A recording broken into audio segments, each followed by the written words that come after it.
Welcome to the Social University Podcast.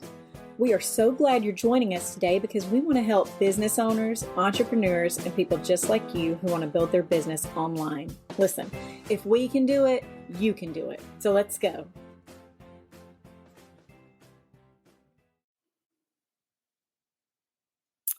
Giving Tuesday is rapidly approaching. And in case you don't know what that is the topic of our discussion today. We're going to talk about Giving Tuesday and how you can best give back to your community and why you should, why it's important for you too. Last week, we talked about ways to give, ways to thank clients, employees. This week, we're talking about Giving Tuesday. Our office is closed for the week of Thanksgiving. And the last week of November, we're going to discuss getting ready for Christmas because it's basically here. I had that realization a couple of days ago, woke up palpitating because holy crap, it's right here already. It happened so fast. Okay, so let's talk about Giving Tuesday. In case you guys are not aware, there's 5 holidays right in a row. You have Thanksgiving on Thursday. You have Black Friday, which is big opportunity for sales, not only for retailers, but for any vendor. Small Business Saturday. If you're a small business, you definitely want to promote Small Business Saturday. Monday is Cyber Monday when everybody shops online, and Tuesday is Giving Tuesday. So what is Giving Tuesday? Giving Tuesday, it's November the 28th. It's a global generosity movement unleashing the power of people and organizations to transform their communities in the world. That's a technical definition. Now, last year, record breaker. There in 2022, there were in the United States, people gave $3.1 billion, billion with a B, on Giving Tuesday. 15% more than 2021. They are projecting that it'll be higher than that this year. More than 20 million people gave, 6% more donations in 2022 than there was in 2021. And 82%, that's massive, of nonprofits shared that participating in Giving Tuesday, they decided to try something new, and it worked.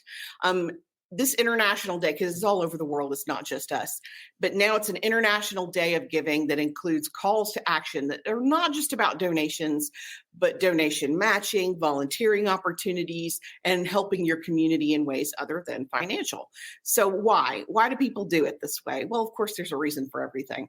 First and foremost, it's the time of year. Most nonprofits, most people give in December. A third of all annual activity happens Giving Tuesday through the end of the year because people are in the spirit of the holidays and they want to give back. Another reason, everybody's doing it. You will not be able to escape that information online about donations and giving and helping your community. So people get into the, again, kind of as a movement, they see other people doing it, and that momentum pushes potential donors to take action. It raises awareness and expands your audience. If you are, and just so you guys know, Safe House is our nonprofit that we will be collecting for on Giving Tuesday. If you don't know what that is, it's resources for domestic violence victims.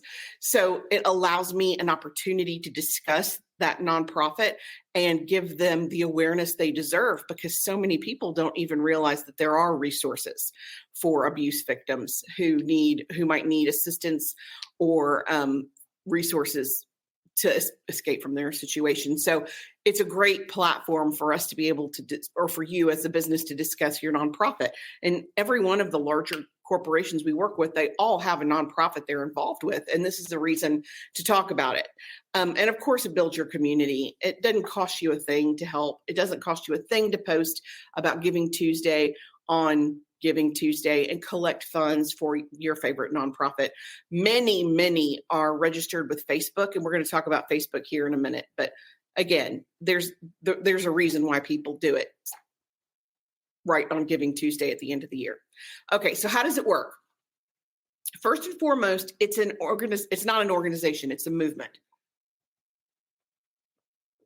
It's all about contributing to your community. You may want to run it as a general funding or fundraising campaign, or you can focus on something more specific, like a single program or an initiative. And let me give you an example of what I mean. So we'll use Safe House again as our primary nonprofit. So can you donate money to Safe House? Absolutely. But they may be having a diaper drive where they need diapers and newborn to age 2 size because their pantry's empty. So you can run a specific campaign about diapers, or you could just run a general campaign to raise money. If they have a special program they're working on, like they may be raising money for resources for clothing, or clothing that you can interview in to get a different job, so you can fund your own, I hate to say escape, but so you can fund your own change of location. Again, you can run it, you can make a donation directly to the organization, or you might want to do a campaign. Either way, I would say talk to the nonprofit you're involved with and ask them their preference. But of course, if it makes sense, if it ties in, like if I'm a Publix or if I'm a Walmart, it would make sense for me to do something like a diaper drive where people could purchase at the store and leave them at the stores for us to go donate. It also helps if you have a retail location, or if you have a brick and mortar location, to be a collection point if you want to do toys for tots or gifts for kids or whatever you want to do. Okay, so now that you know what it is and why it's important and why people participate and how to participate, let's talk about how to actually execute it, because of course it's all in the execution. So first and foremost, you want to set your goals. You want to create a plan and a hashtag Giving Tuesday, and Giving Tuesday is going to be huge on Giving Tuesday. So you may want to put Giving Tuesday Social You or Giving Tuesday Safe House, whatever you want to do to personalize that hashtag so that people recognize it and they can find the information. You want to have a system in place to nurture future donors. And seriously, team up. You don't have to do it by yourself. So we may team up with other small businesses in order to participate in Giving Tuesday. We may team up. It would make total sense to team up with a business that already sells, like a clothing store that sells clothes for children, or a place that sells toys for children. That would make total sense. And you don't have, again, it doesn't have to cost them anything to put up a sign in their store that says, purchase an extra gift and make it a donation. Simple. But you definitely want to have a system in place to nurture future donors, because statistically, if somebody gives once, they're more likely to give a second or third or fourth or 12th time. So make sure that you have, if you don't have that drip campaign set up in email, set it up, because people participate in what's on their mind. And if you're not constantly reaching out and touching them, you're not on their mind. So nurture campaign. So several different ideas for fundraising. Of course, you can raise money on Facebook. It is the easiest way to collect donations because they have certified nonprofits where you can actually share the nonprofit information directly from Facebook, and the money goes through Facebook, and then they allocate it to the nonprofit. Last year, Facebook did a dollar for dollar match. They matched the first 100% of the first 2 million, and then 10% of everything after that. I have had no confirmation, and I cannot find confirmation from Meta, Instagram, Facebook. Nowhere can I find that they are doing this year. So that being said, if there's no benefit to getting funding through Facebook, I would post a link directly to your nonprofit's website so you know that money is going exactly where it needs to go. Now, if Facebook announces that they're going to do donation matching, 100% run it through Facebook. Also, they have launched recently a Facebook page called Giving Tuesday that has all kinds of suggestions and information about Giving Tuesday. Everything you could possibly want to know, except if they're dollar matching this year, which is crazy to me. But that's the way they decided to do it. So first and foremost, you definitely want to post it on your social. You want to reach out to your peers and encourage the use of your hashtag. So if it's posting on your business page, share it to your profile. There's absolutely no reason you can't make this a little more personal. And you might have an event virtually. You might have an event in person. Again, you can be a location for drop-off if people are donating items instead of money, or you might have a virtual fundraising campaign where you go live and you talk or answer questions while people donate money, and you might have a goal, I want to get $1,000 during our hour of live. Works great virtually.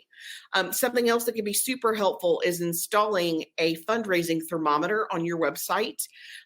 Silent Partner, CauseVox, Bloomerang they all have free options. Of course, there's paid options too, but it allows you to, like, if you have if the 100% of your donations raised, the entire thermometer would fill. But using a fundraising thermometer can increase your donations by up to 35%. People get excited when they watch the needle move. I did that. I'm going to give more so I can do that. It for sure motivates me. I recently had a friend who accepted donations for a sponsored run, and seeing how close she was to her goal, I wanted to get her there. So I think that thermometer, I think knowing those goals, I think it's a huge help. And we'll put links to this in our blog, and we can go back and put links in the comments on the live so you can go look. I would say Silent Partner is probably, and it's silentpartnersoftware.com. They have the least aggressive branding for their free version, and it's a very simple widget to install. Yeah, seriously. And I asked Ben, because he's the web genius and he knows all this stuff, and he didn't really have a preference. There wasn't one that was easier than the other. So it can literally go either way. You just want to make sure that you're using one that you can integrate easily. And if you can get influencer endorsement, get it. It doesn't have to be complicated. It doesn't have to be fancy. It might be simply asking them to talk about it during that week or during a video or post a link. Again, and it doesn't cost them anything. And sometimes it's better to think small. And when I say think small, Obama won his election $5 at a time. He raised more money himself than any other candidate in history because he appealed to a younger audience $5 at a time. So $5 doesn't seem like a lot, but most people won't even think about it. So if you have recurring options on your website and they sign up for $5 or $10 a month, they'll let it ride forever. So it may not be a ton, but it's $120 a year. And think about, it's $1,200. Eventually you can seriously take over the world $5 at a time. And the younger audience definitely outnumber your older audience now. Millennials outnumber boomers, finally are outnumbered, and they are much more proactive in their community, and they want to see brands invest in their community. So they're much more likely to have recurring donations. And I think it's okay to do donation matching. You may run one because as a business, it's a write-off for a small business to donate money. So you may want to say, hey, if we meet our $1,000 goal by Giving Tuesday, our organization will match $1,000 and we'll make sure that we give all $2,000. I love the concept of giving back. I think everybody should participate with at least one nonprofit. Super, super helpful. And it helps grow your community. You're helping your own community, so why not participate? That's it for me this morning. We will, again, put those links for the free fundraising thermometers so that you can install those on your website. It's not complicated, and every single site gives you step-by-step on how to do that. We will be off. Our entire office is closed next week, so our team could be off with their family. We will be back the last week of November to talk about gearing up for Christmas, because it's here. It's here. Whew. Thank you guys for joining me. I am Karen Taradas, and until next week, I'm here to help. Thanks. Thanks for joining us for the Social University podcast. We hope you enjoyed it. Be sure to follow us on all of our social media at Stay Social U. That's the letter U, and we will talk to you next week. Remember, you've got this.